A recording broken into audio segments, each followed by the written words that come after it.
আসসালামু আলাইকুম ওয়া রাহমাতুল্লাহি ওয়া বারাকাতুহু। কেমন আছেন সবাই? আশা করি ভালো আছেন। আজকে বানাবো মাছের বিরিয়ানি। আরবিরা বলে, কেউ বলে বারিয়ানি, কেউ বলে মশগুল, সেমেস মশগুল। এখানে দিয়েছি তেল, পেঁয়াজ দিয়ে পেঁয়াজ ভালো করে ভেজে নিলাম।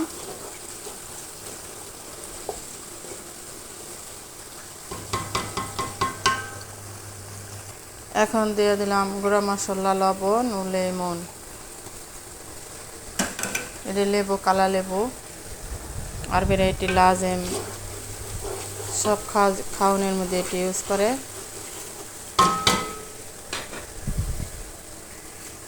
রসুন, এটি মাছ, এই জন্য রসুন একটু বেশি দিতে হয়।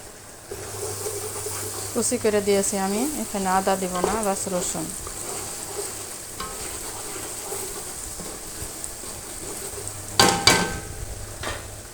আপনারা আদাও দিতে পারেন।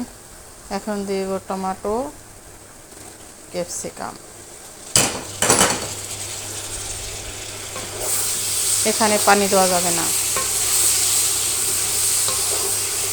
এখানে মাছ আমি ভেজে নিতেছি। মাছটা ভালো করে সবগুলো মাছ ভেজে নিব এভাবে। এটা বাহারানি মাছ, সেনা মাছ বলে, এটা সেনাত, আরবিরা বলে সেনাত। আবার আমাদের দেশের মানুষ টুনা মাছও বলে এটা।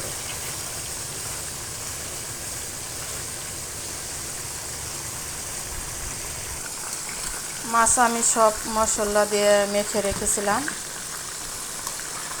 লবণ, ভালো করে উল্টে পুল্টে ভেজে নিব। এখন আমার ভাজা হয়ে গেছে, আমি এখন উঠে নিব। অনেকেই বলেই, হ্যাঁ দূর আরবি খাওয়ান মানুষে খা, আরবিরা সব কিছুই দেশের মতনই সবই খায়, বাস মরিচটাই খায় না। আর সবই খায়, টমেটোটা একটু বেশি খায়, সব কিছুর মধ্যে টমেটো সস, টমেটো ফ্রেশ। বাস ওরা সবজিটা কম খায়। আমরা যেমন বাংলাদেশে সবজি কম খাই, ওরা সবজিটা আমরা যেমন বাংলাদেশে সবজি বেশি খাই, ওরা আর কি সবজিটা কম খায়। আমি পেঁয়াজ ভেজেছিলাম, এখন পেঁয়াজ ভাজা উঠে নিয়েছি। এখন দিয়ে দেব নিচে ভাত। আগে থেকেই ভাত রান্না করেছি। ভাতটা একটু ঝরঝরা রাখতে হয়, শক্ত শক্ত। এখন আমি দিয়ে দিছি মাছটা আমি দিয়ে দিলাম নিচে, পিস পিস করে ভেঙে যিনি যায় না, নাড়াচাড়া করলে ভেঙে যাবে, এই জন্য। এখন আমি দিয়ে দেবো এই যে পেঁয়াজ ভাজা, পেঁয়াজ, ক্যাপসিকাম, টমেটো মশলা দিয়ে ভেজে রেখেছিলাম, সেটা আমি দিয়ে দেবো। আপনারা মিক্স করেও দিতে পারেন, মিক্স করে দিলে ভেঙে যাব মাছ, এই জন্য।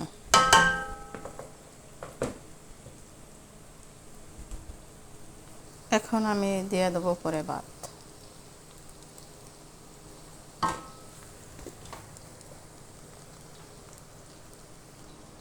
এখন আমি দিয়ে দেবো ভেজে রাখা পেঁয়াজের তেলটা। এই তেলটা দিলে খুবই ঘ্রাণ হয়।